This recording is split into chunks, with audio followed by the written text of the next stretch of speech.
You're listening to Hey Pal, What's New with JohnAlex and Greg. Hey Pal, What's New is a GBR production. Follow us on Instagram, Twitter, Facebook, and all other social media platforms. Hey Pal, What's New can be found on Spotify, Twitch, YouTube, Apple Podcasts, Google, Podbean, Pandora, and all your other favorite podcast locations.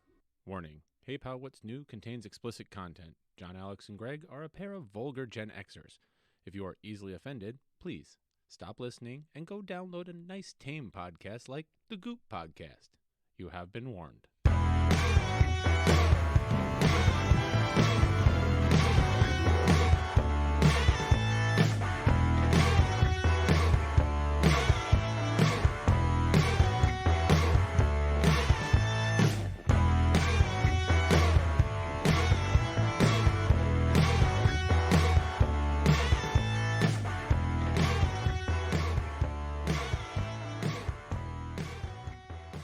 Yeah, you know what time it is. Two lonely men in a basement together on a Saturday night. You know what that means. It's Hey Pal, What's New? You better break out the Gimp. Gimp's sleeping. Well, then go wake him up. That's right, wake up the Gimp. Hey, everybody, it's a Saturday night, and we're two lonely bastards in a basement. My name is Greg, and then I have my buddy over here, JohnAlex, my brother from another mother. Not only is it Saturday night, but it's it's movie day. That's right. Happy Cinema Day, everybody. Go out there and see a half subpar movie for $3. A half subpar movie. It reminds me of when we used to go to the Dirt Mall was it South Hills Mall? Yeah. Yeah, where the $2 movies. Yeah, $2 movies on a Tuesday. Your feet would stick to the bottom of that ground. As we used to call it Cinemuck. Cinemuck. Yeah, because when I used to do Rocky Horror every Saturday, there was a scene because I played Eddie. I'd have to roll around on the floor, whatever the Columbia of the week, and it was always fun. But all my jeans had like red stains on them from the freaking theater floor. We used to call it Cinemuck. Okay. So yeah, they didn't have fancy carpets back then. It was all concrete, and I think that the South Hills Mall was like that too. Yeah, good time. So, hey, everybody, welcome back. We're back. I know you missed us last week, but we're going to get into that with our Hey Pal, What's New segment. But, sometimes life happens, man. And, look, if you don't want us to take weekends off, subscribe. Yeah, we missed last week, but that's okay, pal. It's all good because... and we didn't pre-tape anything, so guess what? Now that it's been a week or so, we should probably check in and say, hey, pal, what's new? It has been a crazy fucking 2 weeks. Oh, my God, yeah. And that's one of the reasons why we didn't do a podcast last week, because I have been driving like a fool from all different places. You go first, pal. I want to hear what's going on in your life. Well, I mean, last week we couldn't do a show because I was up in Massachusetts, working on a movie. Crazy. It was like the location was like, I don't know, 10 minutes from Jeff Steiner. Yeah. One of I so wanted to go see him, and it was just like it didn't work. Yeah. Well, as we were discussing before we got on mic about your extra work and all that stuff, it sounds like it's a long day of sitting around doing nothing, and then hey, everybody, do something, and then and I will tell you, it's like, so the role was contra line dancing. They needed people to contra line dance, which is like line dancing, country line dancing, English line dancing. Contra line dancing, I guess, is like a New England thing, and it's directly derived from English versions of line dancing that you would see like in the old English days when the freaking pilgrims and shit came over, you see where they would dance and hold hands and spin around and like clap and blah blah blah, all that kind of stuff. Those slow, but I'm like, I have no experience. And they're like, well, we need people who have no experience because the main actress, her character doesn't have any experience either, so she's got to come in unexperienced. Okay. I was like, oh, okay. So, dude, it was like 100 degrees last Friday, and I'm telling you, we're like in there, and as they're like, okay, places, background, everybody ready? Okay, rolling. And then you hear, boosh, and like it gets quiet. So like, you know how when we sit here, if I do this. Is this thing going to eat me? No, but you can, yeah. Like slowly opening its mouth. It's really loud in the background. What? Exactly. So you just watch these giant, like 2 foot by 2 foot vents in the ceiling that have like those louvers that go up. You just watch the losers go boom and drop down because they have to turn it off because you can't have the noise. Yeah. It's daytime, so the windows are blocked out and closed. They've got all the doors closed so light from outside doesn't leak in, and the fucking place just goes. The temperature goes up. I had a light gray T-shirt and this like button-down shirt over it they gave me and blue jeans on.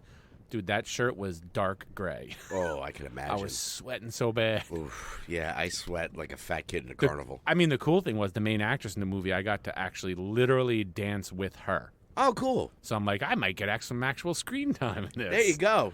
And we're outside in between like takes and shit like that. And like everybody's like, most of the people there were people who are they're like have other jobs. They don't do background or extra work on movies. Yeah.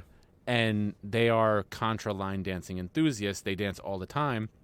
So we're sitting there outside and everybody's just laying there and it's like really quiet. And all of a sudden you just hear this. Someone ripped ass so loud. And they're like laying, they're doing that, like laying there. They got their hat over, like a hat over their face. They got their hands across their chest. Must be, and it was just like, it wasn't even like, it was like, it was like a loud one. It had like a French horn kind of. Oh, boy. It wasn't like a bus stop one where it was like. No, everybody out there got dead silent and just turned and looked like, did he just like crap his pants? So it was very funny. That is awesome. But that was a fun night. I'm sorry, but there was one like cardinal rule. If anybody out there ever gets into doing background or you sign up for one of these things, one of the cardinal rules is never ask like the main talent, like the famous talent people. Never ask them to take a fucking selfie. It's the one thing they warn you about all the time is don't do that. Do people actually do that? And at the end, the woman, I was like, hey, thanks. She asked me a little bit, because I was next to her and physically dancing with her for most of it. She's like, so is this what you do? And I was like, oh, I'm actually a high school. I do background. I was like, but I'm a high school teacher. And she's like, oh, really? And then we started talking. And I told her I have 4 kids. And she started asking about like, we just moved to England and my kids are going to middle school. What's a good age to give your kid a cell phone? I was like, well, I hate doing that cop-out of, like, it kind of depends on your kid. I was like, my one kid is, like, very mature, so she got one very early. But, like, my youngest son, he's 11, and I don't see him getting a phone anytime soon because he's just not mature enough to handle, that responsibility. And, at the end, I was like, I gave her Jeff Pearlman. His wife wrote a book called, she's a licensed clinical LCSW. Yes.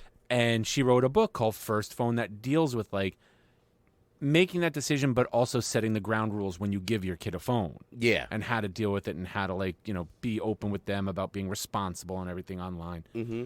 And I told her about the book and she's like, oh my God, thank you so much. I'm going to take a look at that. I was like, yeah. And then I'm standing there talking. I was like, so good luck with the phone. I hope everything works out. Good luck with your kids and the move. Have a great day. And this woman goes, oh, I'm sorry. Before you go, can I just get a picture? And I was like, and I'm out of here. And I walked away. I was like, I want nothing to do with this. I walked away. It's just so unprofessional. I mean, of course, if you're doing a extra work and stuff and you're working with big talent, you want to do that. Like, I remember so many times back in the day. Back in the days when I was young. God damn it, we're old.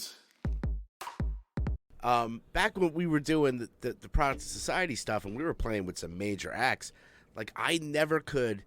And this was before cell phones and everything like that. But, like, I never wanted to, like, take a picture with the band or the talent. Like, it's in my head. Like, I've met all these people. If you don't believe me, go fuck yourself. I don't care. Right.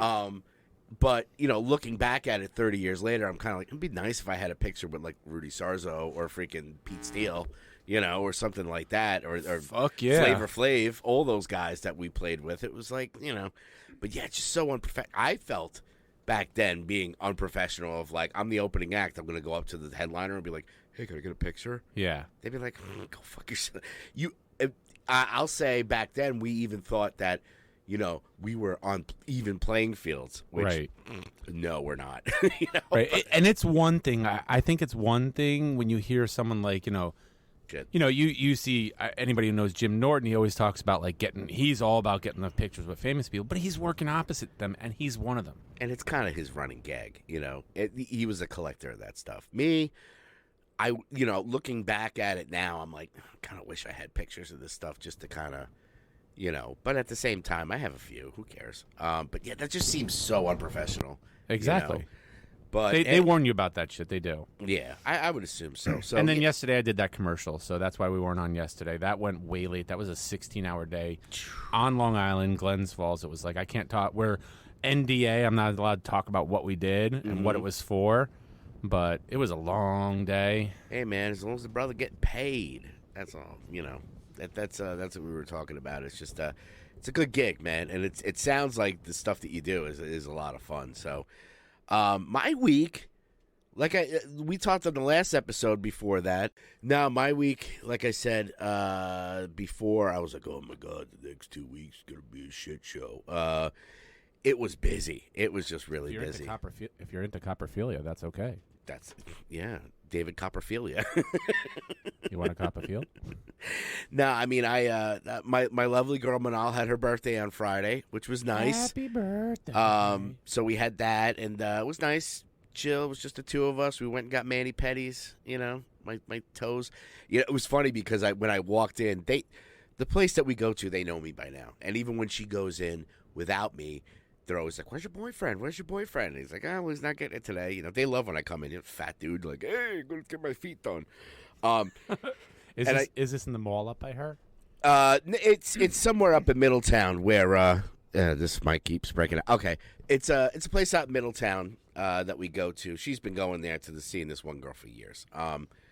So it's like that. She's been seeing some girl. She's got a regular. But we went there, and one of her birthday presents was, and she didn't take up on it. I was like, you had a chance. And you blew it. You had your chance and you blew it. We walk in, and then we always joke about when we go in, like, pick a color. Pick a color. It's just one word. They just ask you, pick a color. You're like, okay. And then they have this wall of nail polish, right? So you got to pick. Now, usually I do the traditional black, maybe a gray, But I was like, honey, it's your birthday. You could pick whatever color you see on this wall. I will put it on my feet. She's like, any color? I was like, any color. You want to do hot pink? You want to do fluorescent green? Pick out whatever you want for your birthday. I'll put it on my toes. And she went with a blue. It was a dark blue. So I like the blue. Yeah. So it was that. So no, we did that, and then Saturday we had the party for her, which was nice. We did the meeting of the friends, but then I had to drive down to Brooklyn because I had a wedding that I went to on Sunday with my daughters. It's beautiful. It's right on Dumbo. You could see the Brooklyn Bridge from there. Beautiful wedding. It was one of those weddings where my cousin Tara was getting married. This was supposed to happen pre-COVID. Okay. Then it got postponed. They got married in between, but you weren't getting a deposit back. So we had a big party, and they did a wedding. It was beautiful. You would have loved it because they came out to please, please, please let me get what I want. Oh, yeah. I looked at, because they're from London, and I was like, good call on the Maz. And Tara's like, oh, we love the Smiths. We love Maz, and I was like, and it was beautiful. It was like, I've never been to a wedding like this where it was just, first of all, I went with my daughters, and they were gorgeous, and they didn't leave the dance floor the whole night. And it went from 4 was the ceremony, then 7 was the, reception. The reception, and that went till midnight. So it was long. Your boy was talking about sweaty. I was sweating like a pig, even though it was indoors. But yeah, my family, right? The whole dance floor was filled. Yeah. But it was crazy just because it was in Dumbo. You could see the Brooklyn Bridge. Beautiful at Manhattan at night. Real fancy place. They had sushi. They had. I had a rack of lamb.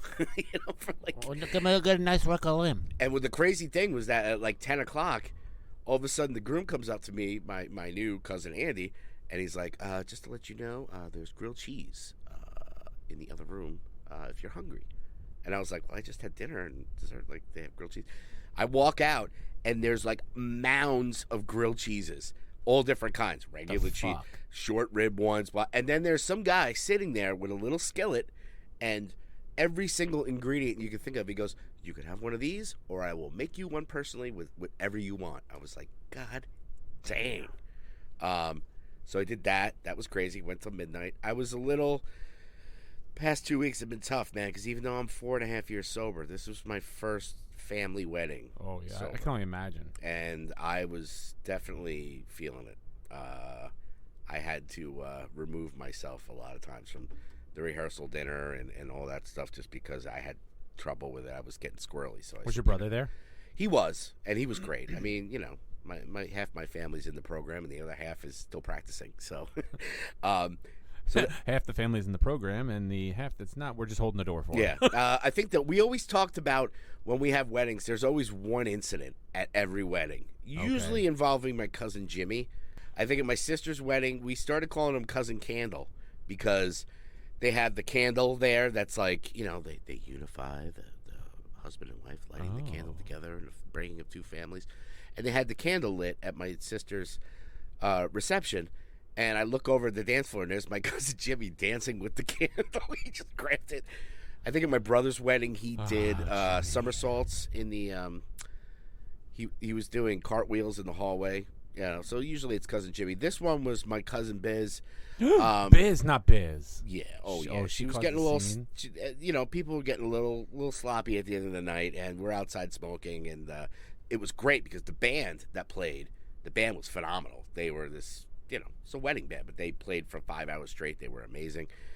And they were playing behind a window, and, you know, you'd see us walk behind the band to go have a cigarette or whatever, and we'd be going back and forth, and Biz goes, I was hanging with my brother most of the time, but Biz, you know, my brother has a thing of he just likes to shove people just for fun. Sure. Like when we're taking a picture, he just shoves, you know, like usually a smaller niece, you know, or something. My daughters, he loves to do that. So he was doing it to Biz, and Biz wasn't really having that much of a stable, you know, she wasn't very stable. Biz so she's was like, shit-faced. yeah, oh yeah. So she goes, and we're literally standing behind the band and the dance floor, like on this thing. So she decides, she's like, I'm gonna lift my dress up and stick my ass on the window, see if people could see it. And I'm like, okay, go ahead. So she proceeds to lift her dress up a little bit, and she was going to press her ass against the window. Did not realize that the windows were not, they opened. Oh. So she almost fell out the window into the band with her dress hiked up to her head. And I was like, if you fell, that would have been the night, the moment. But yeah, it was really good. And then, like I said, the next couple of days, Thursday, it finally calmed down for me. I had my girls for a couple of days. Zoe got her driver's license. No. She's an official driver, so watch out, New Fairfield and that Connecticut area. My daughter is driving. Hide your wife, hide your kids. She's driving the old red. She's driving my old car. Oh, I just have the farts today. So yeah, it's been busy. So I'm glad that we're all back. We're back here at the CCC. We're here to entertain. Now that I've bored you all with my craziness, and now that we've gotten that all out of the way, it's the wind tunnel. Let's start with the news, shall we? You got some news for me there, buddy boy? Oh, God.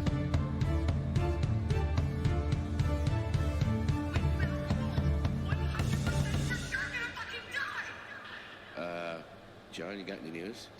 Look, as with every news, let's check in with Ezra Miller. Look, at least Ezra Miller is not in trouble. Good for they. Good for Ezra. Let's just stick it neutral with the name. Yeah, yeah. But in Ezra Miller news, we are still a go for Flash, as of now, and they are not going to cut Ezra Miller out of Dollyland, the movie that they're making. He's got a very small part. Ezra's got a small part, plays a young Salvador Dali. Oh, okay. And Ben Kingsley plays old Salvador Dali. So nice. There's that. In related news, though, I mean, I'm sure you heard they pushed off Shazam and Aquaman are delayed again. And they canceled DC Fandom this year. They canceled DC Fandom. Because what are they going to say? They're going to say, we canceled the highly anticipated Batman animated series reboot. Yeah, which there's a bidding war for it now. Yeah. They're fucking stupid. That's all I'm going to say. Why are you going to get rid of that? And then somebody like Netflix, someone like Netflix is going to pick that up. Well, and in truly classy fashion related to all that, Brendan Fraser came out and praised Leslie Grace's performance in the Batgirl movie. Was like, she was amazing. Yeah. It's really sad that nobody's going to get to see it, which I feel like we're eventually going to get to see it. I really feel this is some fucking Snyder cut BS. Yeah, but if they do the tax write-off for it, which is why they said they'd do it, legally they cannot release it. Once you take that tax write-off on it, it's Dunsky. Yeah, and that was the concern. People said, like, yeah, they'll cancel it, but they'll bring it back. Like you said, release the Snyder cut, blah, blah, blah.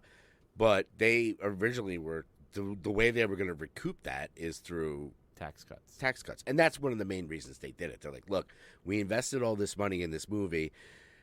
The screenings say that it's horrible. Yeah. We're just going to get rid of it, and we'll do it because the merger is going on with Warner Brothers Discovery. When a merger like that happens, they have the option to do a tax write-off on that. Oh. So, who knows? I mean, maybe they'll just say, look, everybody's talking about this movie. Maybe we should just, release it and not do the tax write-off on it. And, I don't know, man. Like, they even came out recently.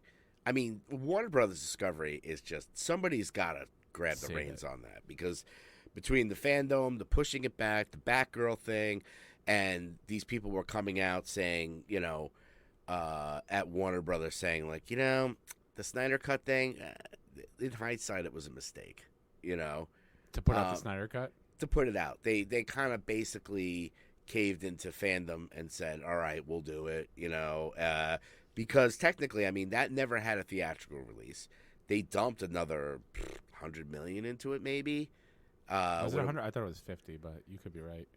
They did in between. Well, you got to figure 50, and then they marketed it, so that's another 50. Jesus. So you got to figure another 100 million to put it on HBO Max. Did it really increase subscribers? No, maybe not really. I don't think so. So it's kind of a wash. So people, they're kind of looking at it. They really need, like we've been saying the past couple Someone weeks. Just take the reins. Somebody just. I'm still voting for Jim Lee. I'm sorry, even though he's not a TV or movie guy, he knows DC. But he'll make decisions. Yeah, they need somebody to grab the reins on that because right now it's a turd, in the wind at this point. Yeah, I mean they did. We talked about it before they re-released Spider-Man with some extra footage, including extra Daredevil footage, which I'm interested in. You said you saw all the stuff online, but I haven't seen any of it. The extra stuff. There's more Daredevil footage in it this time. Yeah, if you go online, like I went to YouTube and it was just like, here's all the scenes. I mean, it's some guy doing it with his phone or whatever, but you get the gist of it. There are some, it's not one of those things where it's an extra half hour or something like that. No. They're little bit scenes. There's one, not to get into spoiler territory, but whatever. There's one where, there's extended scenes at the school where he's in gym and Hannibal was like, all right, man, do the thing, and there, and then he goes and jumps on the wall, and he just looks up and he goes, "Look at that sticky bastard go!" So that was funny. There was some extended scenes, some interviews with Betty. What's her name? Betty Nugs. Betty Nugs. Betty Bosoms. No, it was the character that was dating Ned. Like she did some, she does public access kind of thing. The school news. Some of that, and there was an extended Daredevil scene in the court with Happy. Yeah, would you go out and see it again? It's on Stars now, man. Go watch it without it. But is the extended one on Stars? No, but what are you gonna get? 10 minutes, maybe. Last two bits of news. Florence Pugh. Pew. There is nothing pew about her. Her Black Widow is going to lead the Thunderbolts in the upcoming stuff. Oh, I didn't know that. Yeah, that was just announced. I saw that today. And this one really intrigued me, and I watched this. If you get a chance to check it out, the visual effects team that was part of the Spider-Man Lotus fan film, okay, they all quit. There was a whole bunch of drama between, like, the director and the head guy of this fan film coming out and shitting on like the visual effects people and everybody else. So they're like, you know what, fuck you, I quit. But they released everything that they've done, like some of the stuff they've done, and I'm like, fuck, man. And you look at these people who are doing it, they're fucking kids. Really? Yeah. Like I'm watching, I'm like, how old is this kid? Like 18, 16? Because he's like, so I made this. I did the reframing of the, and I'm not making fun of. He's like, I reframed the whole thing and cut it down. So instead of being 1,275,000 different contact points to make the frame of the Spider-Man, it's now down to 412,000. And I'm like, and I'm looking. He's got braces. He's like, hee. And then another kid comes on. It's the same thing. I was like, how old are these kids? It's amazing what they can do now. Some of these fan films, like it used to be. Back in the day with Lucasfilm, is that, you know, when Lucas was in charge of Lucasfilm, he encouraged fan films, you know. Yeah. Go out, you know, but what was happening a lot of times is that these people were making fan films and dumping a ridiculous amount of money in these fan films, but they couldn't now with Disney and Lucasfilm, they're not able to monetize that because it's a Star Wars property. Whereas, you know, there was one guy who did there's a Kenobi one that came out before that was really good. There was one about stormtroopers called Buckethead that was really good. Wait, isn't that Darth Slash? Maul one. Yeah, exactly. Slash is Buckethead. No, that's the other guy with the KFC on his head. Oh, my bad. He was in Guns N' Roses for a hot minute. But yeah, it sucked because they spent all this money. Well, at the same, but these kids now, they're doing like, you know, they recut movies and all this stuff. These kids didn't even recut. They built. I mean, the one kid goes through the team goes through, and the head of the visual effects team, who's older, but the kids doing some of the people doing some. I keep saying kids. When I show you this video, you're gonna be like, they're fucking kids. Yeah. Just the detail. And the one kid was like, I went all around New York City because I wanted to shoot this as Manhattan. He goes, I went all around New York City taking reference photos, and then when that wasn't enough, I would use Google Maps. Oh, and smart. he digitally rebuilt all of fucking New York. Wow. And I'm like, holy, that's some freaking dedication. And then they all up and quit. They're like, because the director was shitting on them in some fake tweets and DMs that were leaked, but some that were real. And the guy says, he comes right out, he goes, some of those were fake, but the problem is some of them were legitimate. It's, you know, it's social media, man. It's just ridiculous now. And it's just, they're just crapping on people that are coming up with these amazing ideas and dreams. These are the kids that are going to end up doing these movies in the future. Look at Ryan Coogler. Yeah. He had that script for Creed. It was basically fan fiction of like, this is what I want to do. He got to a part and he got the movie made, and it's incredible. Now I think they're kind of milking it for all it's worth, but you know, hey, Sly's been doing it for decades. You know? So yeah, I mean, I don't get that, where it's just like these people, it's not like they're looking to cash in on, you know, the billions of dollars that these companies are making. They're just like, I'm a huge fan of this property. I want to build the universe of a product that, like, I love. Yeah, and, you know, sometimes with fan fiction, it's kind of interesting where, you know, I know we're both big fans of Hunger Games kind of stuff, where it was like, now they're doing that prequel, because I always said, you know, after those movies and those books, I was like, that was the 74th Hunger Games. There's 70, you know, 3 other ones that you could do.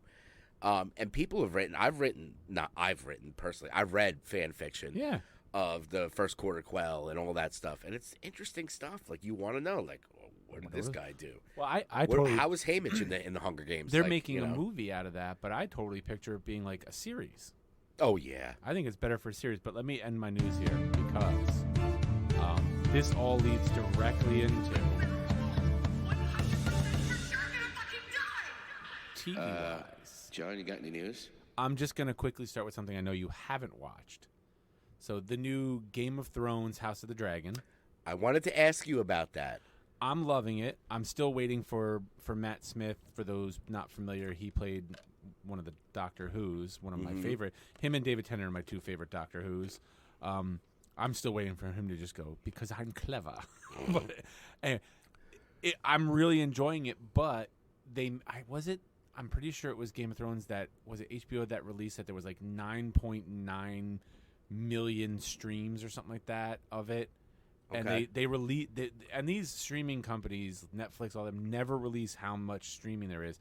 They release it, and now they've said they're not going to release future data because releasing that started a fucking barrage of people like spamming Twitter and stuff to like drive the ratings down, kind of thing, to shit on it. Yeah, people's firebomb these reviews and stuff like Yep. that. That's what we were talking about. It's just like That's with why I social wanted media. to jump to this because it's completely related. Yeah, it's like, can't people enjoy a thing? No. You can't enjoy a thing. Everybody's got a crap on this, or like let's review bomb this movie to make it look bad. It's just like you're not helping. I like the fact that in Rotten Tomatoes you have the critics score and the Fan score. so you can kind of figure out, because there's movies where critics will piss on it and the audience score is like 95. Yeah. Well, I mean, I'll talk about it later. There was a cheesy, like one of the movies I watched this week. Well, I'll tell you now real quick because it's like the only thing movie-wise I really watched was a movie called Lady Driver.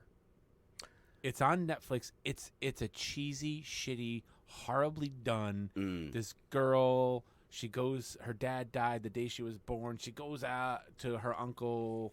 She winds up at her uncle's auto shop and then winds up racing dirt track racing. I mean, there's so many plot holes. They rush it so much, but Yeah. it was brainless, mindless entertainment. I was like, you know what? I just want something stupid that I don't have to think while watching it. Delicious. And that's all it was. And again, it was a crap movie. I'd give it like maybe 2 pals, but it was fun to just watch it. Yeah. I mean, sometimes it doesn't have to be, freaking The Godfather. You can So- just watch stupid stuff So and enjoy it. that Game of Thrones, I'm very much enjoying it. I See wanted where to it goes. I wanted to ask you about this because we all know it's famously that I have not watched a single episode of Game of Thrones. Can I watch House of the Dragon without watching Game of Thrones Absolutely. and not be like, what the fuck is going on? Yeah. See, for I- our audience right now, I'm going to watch House of the Dragon because I'm interested. And what it'll do is you won't have the same feeling I had. They mentioned that you see people and they're like, oh, look, it's Lord blah, blah, blah, blah, blah. And they go through it and it's like, all right, they're just going through all that so that me who's watched and read the books can now look and make the connection between that character and the character that's in the other series that happens like hundreds of years later. Yeah, because I did want to ask you that where I was like, people are talking about House of Dragon, and I always was interested in Game of Thrones, but it was one of those things where, like, at the time, I didn't have HBO. It was already well into, like, 3 or 4, and I was like, I don't know if I can catch up, and so I just let it go, and now it's a joke, where it's like, I've never seen Game of Thrones. D&D boy never watched Game of Thrones. Well, on that same fantasy realm, I watched The Lord of the Rings, The Rings of Power, the first 2 episodes. The Rings of Power! Have you watched that? No. So this all happens like before it's good. It's okay.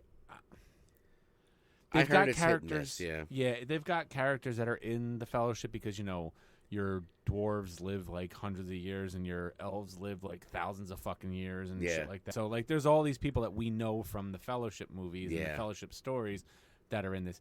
It's okay. I almost want to watch the Rings trilogy again just because I have not seen them in a hot while. And they have been showing the Rings trilogy movies in theaters, the extended like 4-hour versions. One night, well, Kate, just I don't seems think Kate had ever painful. seen them, and we sat one weekend and watched all the extended edition movies. Wow. And I will tell you, like, you watch those, and then you go watch The Hobbit, and you're like, yeah, no. I never watched the Hobbit movies. Obviously, I've It's- seen the Rings trilogy and I've read the books and all that shit. Yeah. But like, I never had an interest in it. It's like, oh, now we're gonna make a trilogy of the Hobbit. I'm like, wasn't the Hobbit one story? Like, why are we stretching it out? It was back in those days of let's split everything into 2 parts because it's so epic.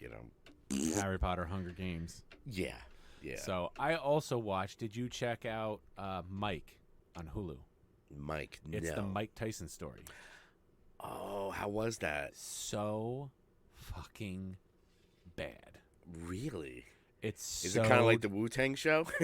Yes, it's so douchey. And the I guy re- who plays Mike, it's like somebody doing a bad impersonation of Mike Tyson. Oh, see, that's And Mike disappointing. came out, he's like, I am not behind this. They did this without my okay. Do you really want to piss off Mike Tyson at this point? No. He can still freaking brain you. And they take it from like, he did that one-man show. Yeah. That's how it starts, is like, I'm on stage and I'm Mike Tyson.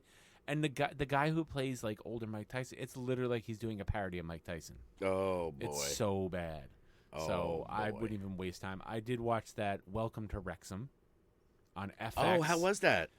It's okay. It's a documentary. For those not familiar, Ryan Reynolds and Rob McElhenney bought a English like lower league soccer. What I'm getting at, I never understood how British soccer leagues worked. Oh, you don't? Yeah. Leagues. I didn't know that, like around here, like the Hudson Valley Renegades. Mm-hmm. Like if they win their division, then like the way the soccer works, for those who don't know, and correct me if I'm wrong, if you know, football. If they win like the lower league that they're in, they actually get to move up to the next league. Yes. The team. So they took this team that's like one of the oldest teams in soccer. Their stadium is like the oldest still standing stadium in I'll keep saying soccer, but football. I like that it's a Welsh team, and like first off, when the guys who are Welsh talk and you can't understand a fucking word they're saying, they have subtitles for them. Well, thank God. And when they talk about certain things like where's my blah blah blah, they bring up on the screen like things like pounds, American money. Yeah. Welsh, and it's like this word that's like, what the fuck is that? So it's a good show. I'm learning a lot about the soccer league. I'm learning about how it all works and how all that stuff. It is pretty interesting stuff if you intriguing. Get into it. Yeah, because I mean, I know little about it. I do know, just having family over there, that, you know, these clubs are started with these teams that are in small towns. And like you said, if they do win certain divisions, it's kind of like moving your way up into like the major leagues. Right. So you start as like a small town and, you know, God knows where. And the whole town is like into it. It's like having like, you know, you live in Poughkeepsie and they have like the Poughkeepsie Renegade things. Where it's like the whole Danbury Trashers. Yeah, exactly. With the whole Kate watched that and she's like, "Have you watched this Danbury Trashers documentary?" I was like, "Babe, I watched that so long ago." Yeah, my kid's high school. Untold. Yeah, Untold. But yeah, it's kind of cool because the whole town, these small towns, rally against that, and if they do win, they do move up into like where they play stadiums. You know. Yep. It's interesting. It's interesting stuff. It is good. People are touting it as like a real life Ted Lasso. Yeah. They just don't have that like cool, quirky coach, but it's that same thing, like looking at how the team is built, how they play, how they move up. So yeah, if you're interested in the European football, you can check that out. You've got the AMC Plus. I do have. Have you checked that show, The Patient?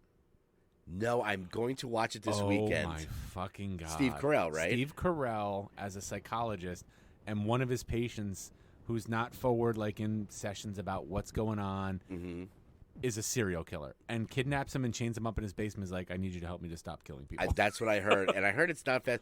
I was going to watch it. It's only a half hour. I know. I was going to watch it when I got home, but then I ended up getting sucked into the Taylor Hawkins concert, which we'll talk about in the music stuff. But, yeah. The only stuff, I mean, if we're going to stick with TVs, I mean, movie-wise, I have a few things that I caught up on. I only have one more TV show, so. Okay, so you want me to do movies or TV? It was basically catch up on stuff that John has seen. So, you know, give me a hot take. Movie-wise, I did watch The Elvis. And? I'd give it a solid 3 pals out of 5. It was good. The guy who played Elvis was great. Tom Hanks, always a treasure. Very sad how he kind of got all sucked into it, but at the same time, it was kind of I don't know. I don't want to say it was forgettable. Yeah, but it was kind of forgettable. Like it was unremarkable. Yeah, it was just kind of like, okay, that sucks. You know how he got stuck into the casino thing with the Vegas thing just because the Colonel had huge debt. You know, basically wasn't even he was like an illegal immigrant basically. And couldn't leave the country. His whole life was a freaking scam. Yep. You know, and then he was, you know, you see him in the beginning. He's like a carny. He's like a low time guy, but he hooked his meat hooks into Elvis and kind of rode him to the ground. You know. So there was that. That was I did watch after we had our last episode. I did watch The Black Phone, which is solid 4 pals out of 5. Hell yeah. For me. I really, really enjoyed that movie. Some of it, the only thing really keeping me out of 5 pal territory with it, it's definitely one of my favorite movies this year. Oh yeah. Ethan Hawke, like you said, he was good. little minor nitpicks with that movie where it's just like, okay, this guy's driving around in a black van in your neighborhood. Nobody's questioning the freaking question. The guy with the black balloons, it's just like, hey, there's a black van driving around. Maybe you want to check that guy out. And the whole story of it was great. Like you said, it wasn't big on the gore. It wasn't. He may as well have had free candy written on the side of that fucking van. Exactly. And he comes out, hey, you want to see a magic trick? It's just like, are kids really that stupid? Red flag. Yeah, mister, I'd like to see. Yeah. And it was, I love the Hispanic guy. Like you said, he's like, beat the living daylights out of that. My knuckles didn't stop bleeding since first period. Yeah. When you had mentioned certain things in last episode where I was just like, I was looking for them. And I was like, okay. All right. Yeah. It was good. But I really, really enjoyed that. His dad was a dick.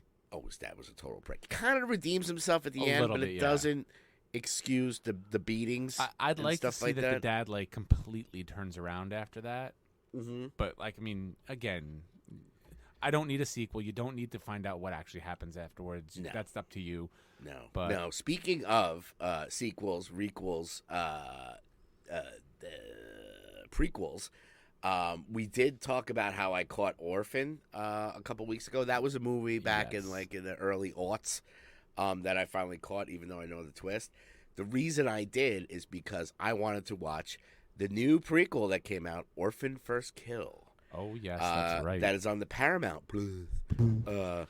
Let me tell you. The show that I watched that I'm going to tell you about is on Paramount Plus. So. Oh, okay, good. I watched the Orphan First Kill on the Paramount Plus.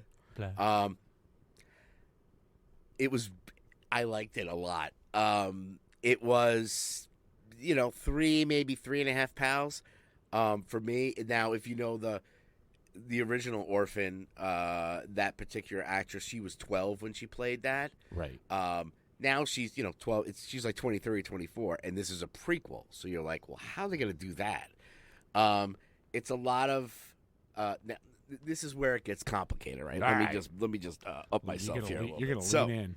Now here we go. Like in the movie. Now, spoiler, toil and trouble. That.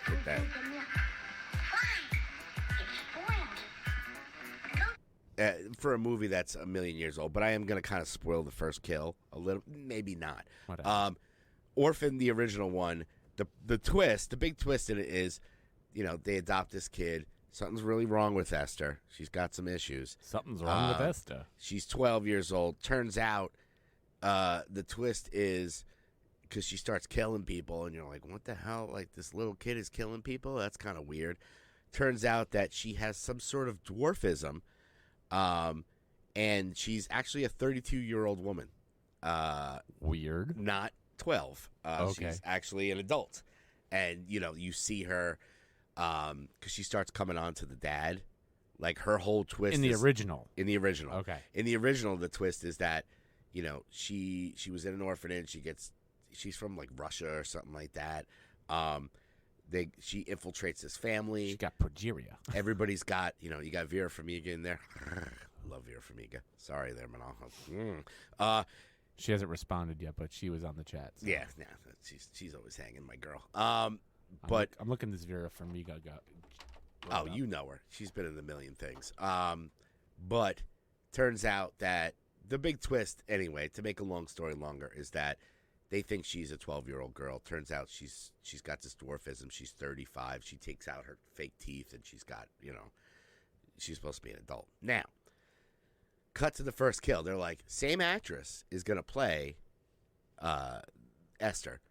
Now, she was 12 at the time she filmed the first one. Now she's 23, and now it's supposed to be a prequel. Is it going to be de-aging? Like, no. There's a lot of trickery in the movie that you gotta kind of forgive. Okay. Right? You gotta suspension of disbelief a little bit, right? You have to kind of, but I will say, if you've watched the first Orphan, one of my favorite horror movies, I was like, oh my God. That's high praise. Good old Dead Meat James, man. That show Dead Meat that I watch on YouTube. Two things about him, because he did the kill count on Orphan because of First Kill. I was like, oh, I gotta watch that. I've never watched it. Loved it. First Kill I watched. There is another twist in First Kill. I won't say what it is, but you're like, because you're watching this prequel, you're like, okay, this woman is 23 and she's playing somebody who's younger than 12, but technically she's 35.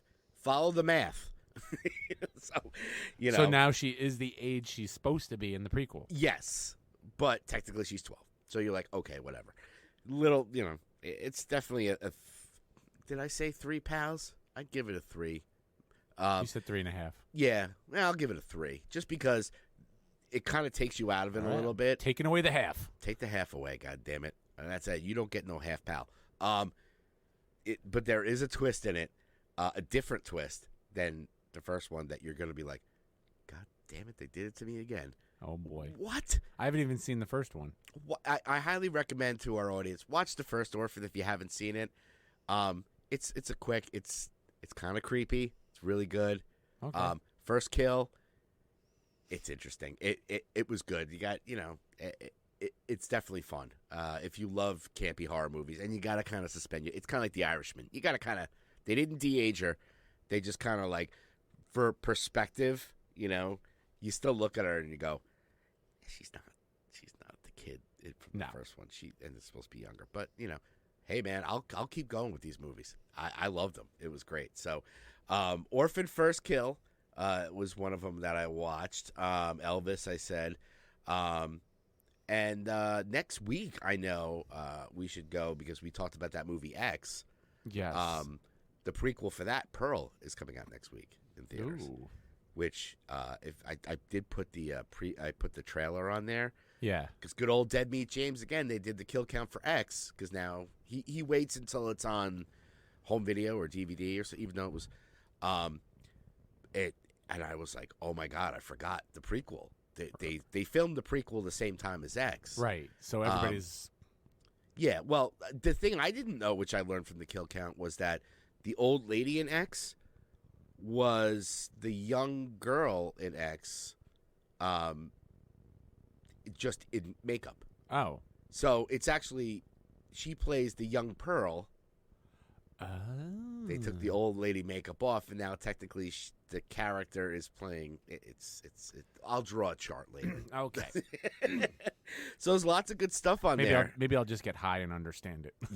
Yeah. I mean, definitely next week we should go on a movie date and watch Pearl because I am dying to see that movie. Because I thought X was one of my favorite movies of this year. I should send Manny a message and see if he can get the movie poster for that. Oh, please! I love freaking Ty West. He does some great horror movies.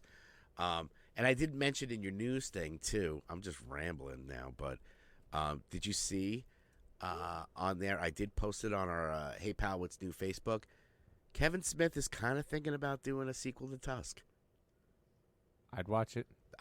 I would too. I was like, wait, how do you do that? Big Kev's gonna have to wait to see how fucking Clerks 3 does. Oh, which I can't wait for that. That's next week. I'm so mad because aren't there like viewings this weekend? I don't know if it's this weekend or next weekend. I think next weekend. I saw the ones in that's one. I love Kevin, and I would have fucking done the VIP fan thing if I even thought about it. Yeah. Well, they're doing the Fathom Events thing, which I think is. Yeah, but he's doing like down in Red Bank. Oh, he's doing the Q&A thing. And the VIP meet and greets. True. I was so... The convenience store is what they're calling it. Yeah, the inconvenience store or the convenience store or something like that. Yeah, no, I'd be down with that. I'm excited to see both Pearl and Clerks 3. So, yeah, hopefully Clerks 3 does good. And he's talking about Tusk 2, which I'm just like... I remember when Tusk came out in the theater, I wanted to go see it. Because I'm like, this sounds like a fucked up movie. That was so good. And it was one of those where, like... didn't see it in the theater. And I didn't either. I didn't get a chance to because it came out on a weekend and it was gone. I think it made like $50,000 or something bad like that. It bombed because I remember they had it in Danbury and I was like, "Ooh, I'll go see it." And I'm like, I don't have the time. I'll go next weekend. And then by that week, I missed the boat. But hey, it's on Netflix now. You get a chance to watch Tusk. Oh boy. Enjoy. So that's pretty much with me with the movies. The only other thing I had was that a TV show I watched on Paramount Plus. I always see it on the sites that like list the new episode of this show out that where I always reference these sites because like you can download it. Mm-hmm. Your illegal downloads. So that's how I always find them. And I always see it, I'm like, maybe I'll give it a shot. Maybe I'll give it a shot. And I finally gave this a shot and binged all of season 1. There are 8 episodes into season 2. And it's a show on Paramount Plus called Blood and Treasure. It's Blood and Treasure? I've never heard of it. very, very Romancing the Stone, Alan Quartermain, Indiana Jones type show. Where it's like, the first season they discover in a pyramid, the hidden room where the sarcophagus of Cleopatra and Antony are. Oh, okay. And they steal it. Someone steals it, and like this whole thing. But the whole thing is like tracking down that. Was it like Nick Cage, National Treasure? Yeah, it's very like put all those things. Again, my horrible Nick Cage impersonation. Put National Treasure with, Romancing the Stone with Indiana Jones, like all those kind of movies together, and you've got this. Nice. And I'm really enjoying. I recommended it to my mom, and she's like, "Thank you." She's like, "I'm really enjoying this show." Really? Okay. And what's the name of it again? Blood and Treasure. Blood and Treasure. But it's a good show. John Larroquette's in the first season. Oh, okay. Yeah, it's a good show. I liked it. I really did enjoy. But that's the kind of stuff I like. If you're into swashbuckling, man, give it a shot. You'll be proud of me, TV wise. I started watching The Sandman. Oh, it's so good. I'm only 3 episodes in. And what's your take? Good, not bad. You read the comics. I did. It's very faithful to the comics. It's hard to get past. Like, it's not hard. It's just like you gotta that suspension of disbelief. You just gotta look past look. This is not going to be Lady Death from the comic book. Yeah, she was my favorite. She was everybody's favorite in the comics. I don't She's know if a cutie. I never got to her in the TV show yet. But yeah, it's good. I like the premise of it. In the beginning, it's a little. He does, Sandman. He's like, I gotta find my stuff, my bag of sand. I'm like, right. Okay, dude, whatever. Also, you read the comics, so I think you and I, having read the comics, have a different understanding of it. I could see how some people don't really like it too much because it almost feels like the setup of how he got trapped and everything is very rushed. Yeah. And you're like, what the fuck? I don't get what just happened. Who are these people? What happened? Who is this? What is that? Yeah. Like, that seems very, very rushed, and, like, it can be a little complicated. Yeah. It would probably, for some people, require a second watch to understand what the hell was going on there and why he's, like, roaming around trying to get all these things. Yeah. But it just sounds like a treasure hunt kind of thing. But, hey, I dig it. I'm going to keep watching it, because I wanted to see what the hype was about. Everybody's like, oh, Sandman. Like we talked about it last episode where it was like, oh, my God, you got to watch Sandman. And I'm like, okay. So I was like, all right, I'll watch it. So, yeah, I'm going to finish Sandman. Like I said, She-Hulk, still watching that. What are we, episode 3 now? I'm still enjoying it. It's getting into the groove of it. You got yourself some Wong. Everybody loves a good Wong. Right in the face. I like how she's when they break down the third wall and she's like, I know you're thinking this is going to be a cameo show. I love that when she turned, she's like sitting there like, and the background's still just moving. The car's still driving. Yeah. This show's going to be all, I know you think it's going to be all about cameos. Well, we saw Bruce and Abomination and Wong. But forget it. It's my show. I don't care. Just forget. Remember who the star is here. Still, my favorite fourth wall breaking is in the third one where they go to the bar and he's defending the guy is defending the other lawyer who thought he was dating that. Now, I had no idea who Megan Thee Stallion was. Me neither. I thought it was a made up name. Me too. My kids were like, "What are you freaking dumb?" Like she's got all these freaking hits, and I was like, "I don't know this. I mean, I'm a 51-year-old man. Yeah, I listen to stuff like that." The Descendants. It's the Descendants. Yeah, but a lot of people, that was interesting. Like that when she turned in the bar and she went, "Oh, A and B resolution, nice." A and B resolution. Well, in every sitcom or every TV show, there's an A plot and a B plot. Right. So they finished the B plot, and now they went back to the A, which was the guy defending the other lawyer, and he starts talking about it, and she's like, "Wrapping up the A plot, nice." I have to rewatch it because I guess I just must have missed that. It was quick. It wasn't like the long one with the in the car, but yeah. So far, I'm really enjoying that She-Hulk stuff. Like I said last time, I'm surprised at these shows where Marvel is great at going like, this is what we're doing, and you're like, all right, you know. They never let me down, even Internals, pals. I do wonder though if the Hulk was this She-Hulk show was as good as we feel it is without the cameos. That's a good question, actually. I mean, I think it would be good, but I don't think it would be as good as we think it is. Well, I think we're more. I'll be honest. I'm more waiting to watch it every week because I'm like, oh, who's going to show up? You know, right. It's not necessarily like I want to know about Jennifer Walters. I'm just kind of like, ooh, is Daredevil going to show up? Is Wong going to be there? You know, like stuff like that. Well, and the spoiler, we already know Daredevil's going to be in it. Oh yeah. So I mean, come on, you got female, you know, you got a superhero lawyer over here, you got a superhero lawyer over there, you got a guy in the middle saying, hey, what do you want from me? You got Wong in the middle going, hey, what do you want from me? Let's see, do you have music stuff? Do I? The musician from a big rock band. Now he just looks like a big fat ham. It's time for Greg's Music News. I do want to apologize to the sick bay. Boobies.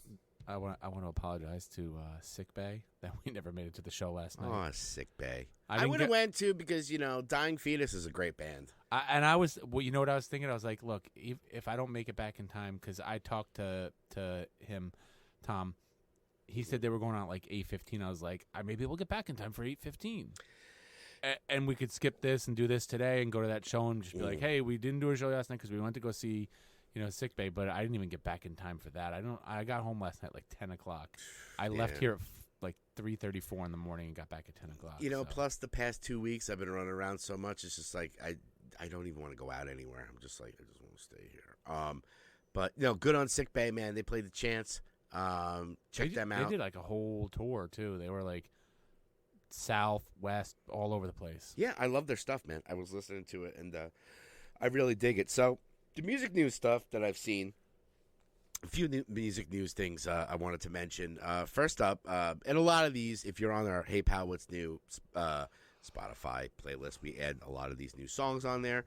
Plus also the news segments I do put on there as well. The first one I had was NoFX, legendary NoFX, Fat Mike, my hero. They're done after 2023. Last tour. No. Yep. I mean, oddly enough, I'm going to say they're doing the Rush. 40 years they've been together. It's time. It's time. You know, Fat Mike, like I said, he's my hero. He started Fat Records and all that stuff, and I read about that, and it was one of those, like, it wasn't like a big announcement. Somebody mentioned something on his Instagram, and he was like, yeah, you know, because next year we're done after this. We're just gonna do a tour, and people were like, wait, what? No effects? They're done, but makes me second guess. Makes me second think if I want to skip that show. Yeah, I was thinking about that the Punk and Drublic. Yeah. That they're doing in Jersey, Stone Pony. Oh, okay. It's Descendants and NoFX. Yeah, I think, you know, now that this has been announced, they haven't had like a solid date, but they're like, yeah, 2023 is our 40th anniversary, and we're done. We're done after this. You know, they're getting up there in age, and they've been doing it for 40 years. He's got all the other stuff going on, so yeah, it's time. It's one of those. I love when bands do that, when they just go. You know, now you got this whole Motley Crue thing going on where it's just like, we're retired. No, we're back. Oh, we're retired. It's just like bands, you know, certain bands, they don't want to be staying too late to the party. They're just like, I mean, sure, they can keep doing it, but they're like, why? We're just, you know, we've been around this long. Let's end it before we sound like complete trash. So good on them. Another thing I noticed in the music news, too, is our boy Peter Murphy. I don't know if you've read about that. The no. Bauhaus. I talked that time about that Bauhaus song that came out that was complete shit. Yeah. Well, they have been touring, and they were planning on coming back to do the tour, which I would love to see Bauhaus. Sure. But apparently they had to cancel their whole tour because Peter Murphy's going into rehab. For what? Yeah. Wait, let me guess. Stuff. Heroin. I don't think it's heroin. I don't know. Okay. He's had a couple of. No, I think he's a boozer. He's been arrested in the past for DWI and all that stuff. Look, good on Peter Murphy. I mean, he's at an age now where it just even me, I talk about my struggles a lot where, when you get to a certain age, you're just like, when's the party going to end, man? And, you get caught up in addiction. And if you are struggling with that and then you go out on a tour playing arenas where everything, I mean, even at the small level that I was doing back in the day, it was like they gave you tons of beer and tons of alcohol and drugs or whatever. They never gave you food, So it's just like, here's condoms and beer. Go have fun, And for a guy, who's been at it for a long time, they're getting this second chance. They're playing big, like, theaters, arenas, and stuff like that.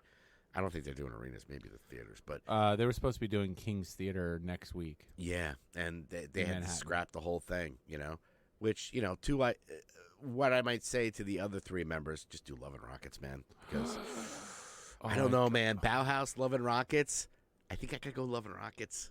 I'm sorry, Peter. I love Peter Murphy solo.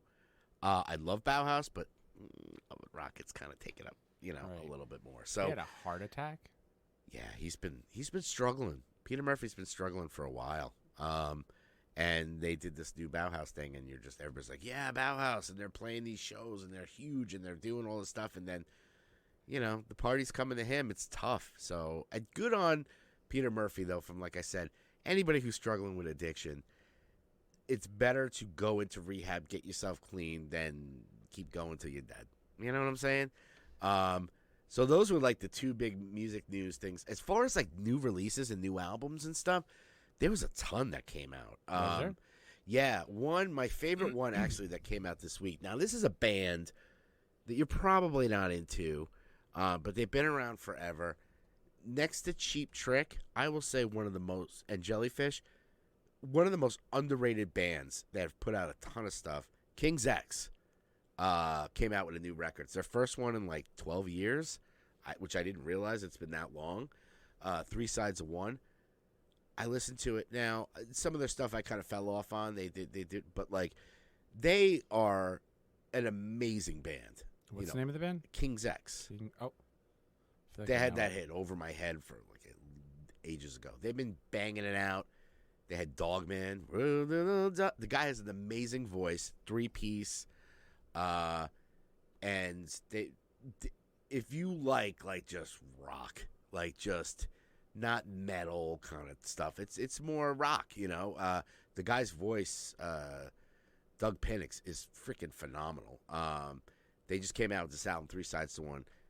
Do me a favor, guys, buy the album, go support this band, because I read also too on Blabbermouth that these guys, even though they've been around since like the late 80s and have put out a ton of albums on like Megaforce and done tours and all that stuff, they have day jobs.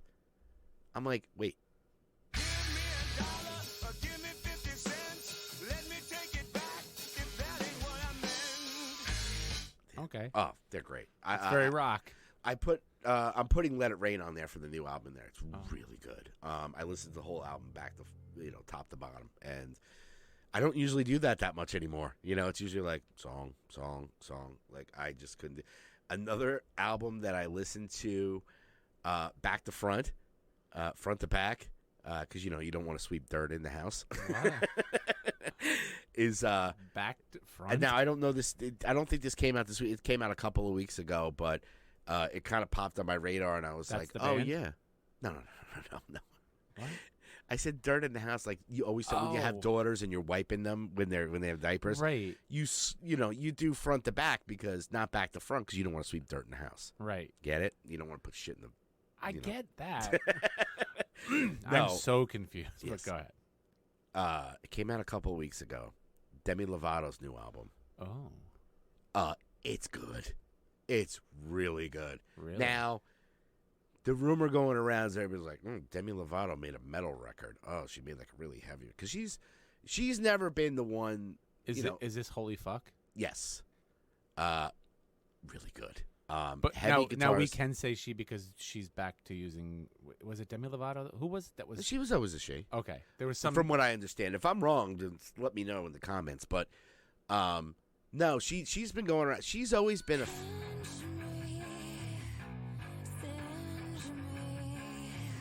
I'm gonna jump so that we don't get.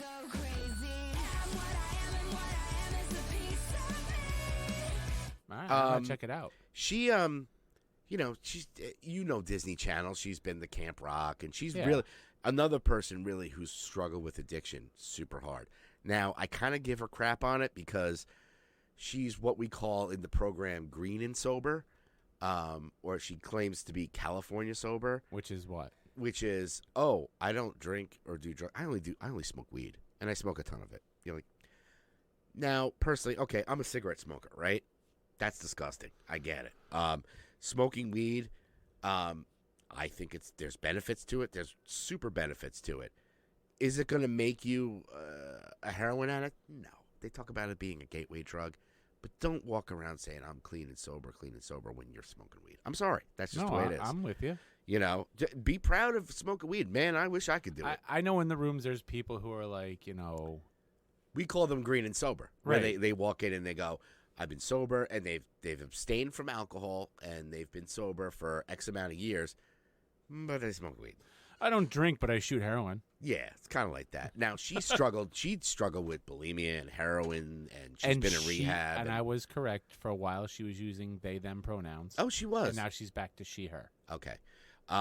Just wanted to But put that out there. she's been out there promoting this album, and even before that, long ago, people would say, "Oh, what kind of music you're into?" Because she's been pop. She's done a lot of big pop hits. She's got an amazing voice, but she was dropping death metal bands like, "Oh, I listen to Job for a Cowboy."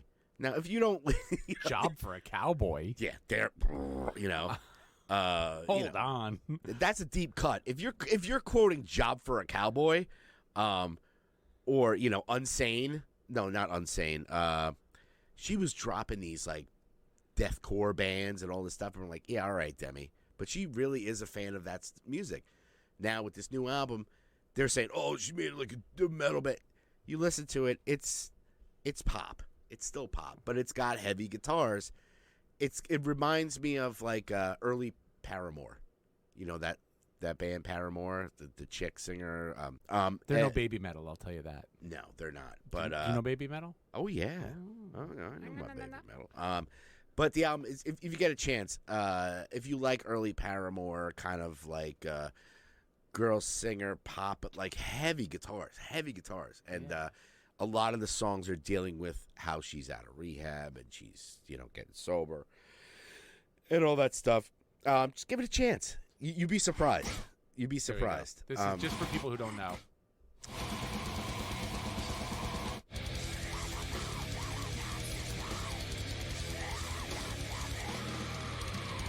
That's Job for a Cowboy. Yeah, you don't pull Screamo. out. Yeah, you don't pull out Job for a Cowboy.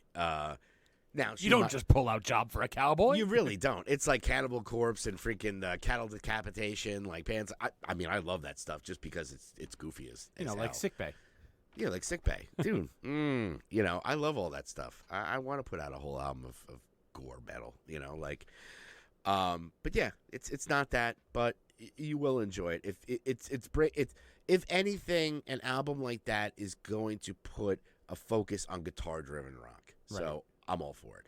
Other than that, I haven't had a chance to listen to these. Megadeth has a new album out. I feel like Sick, the Megadeth Dying, was in and the Dead. news recently for something. Dave Mustaine, he was on Joe Rogan recently. Okay, maybe that's why he's on my Talking radar. about, it's Megadeth. People like the Shredders and the all for it. And, Dave Mustaine is a riff beast. I mean, the guy can freaking, if you put Holy Wars on or Wake Up Dead by Megadeth, don't be around me because I will wreck shit. It's great. That and the only other one I saw was Machine Head. If you're at the Machine Head, they have an album out of Kingdom and Crown. They're back and forth a lot. They'll put out, Burn My Eyes. Their first record is freaking awesome. If you're into that metal, thrash kind of heavy stuff, a lot of harmonics, whatever. But then they'll put out like the new metal record. You're like, what the hell is this? And then they're putting out crap. And then it's like, oh, The Blackening. Oh, wow, this is a really good heavy album. I love this album. Then they put out something else, Catharsis. And you're like, what? So they're back and forth. I haven't had a chance to listen to this new Machine Head or Megadeth. Maybe I'll get back to it next week. But I highly recommend King's X's new album and give Demi Lovato a rock. Give it a spin, man. You'd be surprised. Are you telling me to rock Demi Lovato? I'm gonna rock you like a hurricane. Oh, Here I am. okay. That's all I got for you, pal. All That's right. it. Music news done. Musician from a big rock band. Now he just looks like a big fat ham. It's time for Greg's Music News. I have been playing a lot of gigs. We will talk about my band, The Critically Ashamed. Is Yes, gonna be you playing do have a gig coming up. We do have a gig coming up October 8th in Danbury, Connecticut. Late night. We're going to be on at 11 at night.